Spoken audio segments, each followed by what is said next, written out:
Located high in the mountains of Colorado exists a sinister site filled with spooky history, creepy ghost stories, and loads of inspiration for Stephen King's famous horror story, The Shining. Oh, and it's also a gorgeous alpine resort for guests seeking to enjoy the Rocky Mountains. Join us as we explore the historic Stanley Hotel and take their spooky night tour to learn all about the hotel's unsettling history.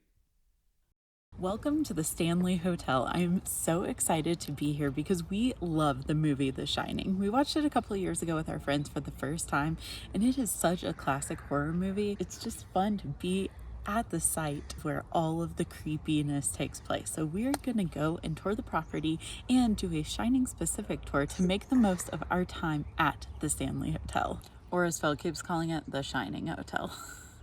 If you're not familiar with the movie, it came out in 1980 and is based on a Stephen King book. And it's about a character named Jack, played by Jack Nicholson, who goes crazy while caring for a property at the Overlook Hotel in Colorado for the winter. He's a writer, so he's trying to get over his writer's block, so he comes here to do so, and all things go crazy. Okay, first things first, the hedge maze. Though it plays a prominent role in The Shining, the hedge maze was actually an addition to the property after the success of the story because so many people asked about it. Nonetheless, we had just a little bit of fun channeling our best horror movie impressions inside the maze.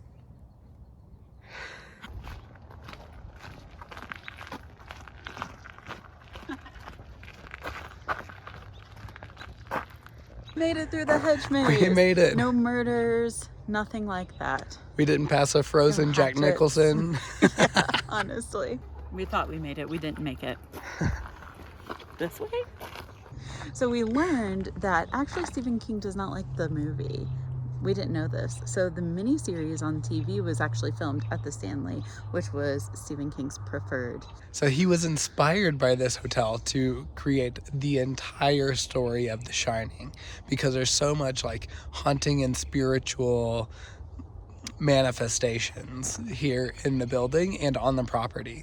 And then the movie came out and made some adaptations for the film, and he subsequently came out with a mini series to correct all of those things, and that was based here in the Stanley. While he was here, he had a nightmare of like a child being like bound by a what's it called? By a garden hose? Yeah, Fire a garden hose? or fire hose was like chasing him and like trying to get his kids. And he was just like on vacation. He wasn't coming here to write, I don't think. And so it was just funny that he had like all of these experiences. And he's like, I've got to write a book about a hotel in the midst of winter, kind of like on the edge of the Rockies. And then thus The Shining came to be. And one of the cool things that happened because of The Shining is this hotel was really struggling. And so because of The Shining, a bunch of people came and wanted to stay here, and it kind of revitalized it. And now it's open all year round. I was going to say, and add heat, so it didn't need a caretaker in the winter. Yeah, that's right. Good thing. The grounds are actually much larger than the primary hotel. There's a total of 11 buildings, including the main hotel, the concert hall, a carriage house, and the lodge. Several of the structures were built directly into the stones of the mountain, which is rumored to be the source of its spiritual connection. There's also a series of tunnels that pass between the buildings, which workers use to care for guests through the years. So they say the fourth floor, right up there, is haunted the most. And that's where all the kids used to hang out whenever it was like a summer hangout place. All the kids would go to the fourth floor. So sometimes people still see the faces of the kids in the windows. Well, there is a Shining tour that's all about Stephen King. We're actually doing the Stanley Night Tour that talks about the spooky happenings that have gone on at the Stanley, further inspiring The Shining. After exploring the exterior property, we thought it was time to head inside to take a look around before our evening tour began.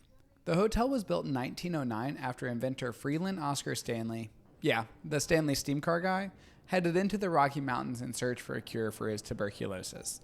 He and his wife Flora fell in love with Estes Park and made the decision to make the residency permanent by opening the Grand Hotel with 140 rooms to host visitors from around the world. Unfortunately, the hotel began to fall into disrepair in the 1970s before experiencing a resurgence due to the popularity of The Shining. If you're familiar with the story of The Shining, you know that room 217 is where a lot of the action happens. It turns out that this room has quite a bit of history, and it's also where Stephen King stayed on his visit to the Stanley. So these are fragments from room 217, which exploded when the power went out and an employee went to light a gas lamp back in like the early 1900s. Like 5 employees were injured, but nobody was killed. But this is why it plays a prominent role in the movie and the book, obviously. Our sincerest apologies to Stephen King for continuing to reference the movie, which he apparently does not like. So The Shining might not have been filmed here, but Dumb and Dumber was.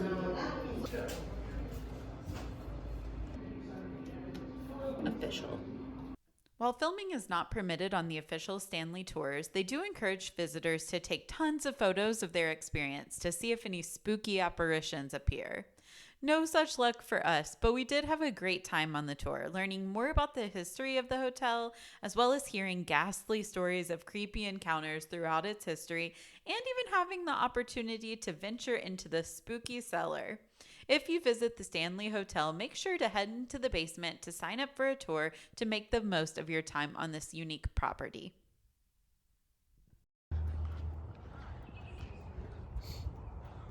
So this is actually the balcony for room 217. Right up there.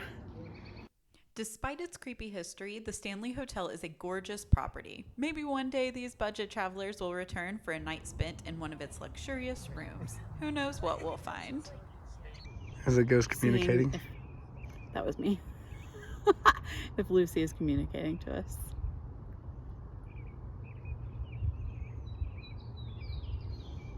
Lucy is saying, let's go get dinner. Well, that wraps up our time at the Stanley. We got to go down underneath the hotel and see the tunnels and where it is actually built into a floating foundation in the mountain, which is super cool. And we got to hear a lot about different spiritual experiences people have had here. If you like this, subscribe to our page and give us a thumbs up to follow along on what's next. This is our favorite trail snack or car camping snack. Oh,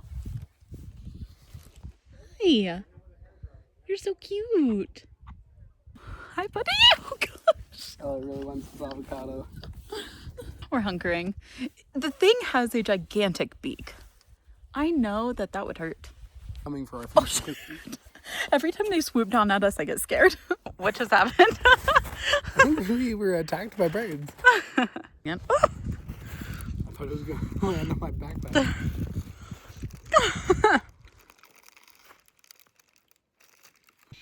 Way high up in here, the little Jay yelling at Phil.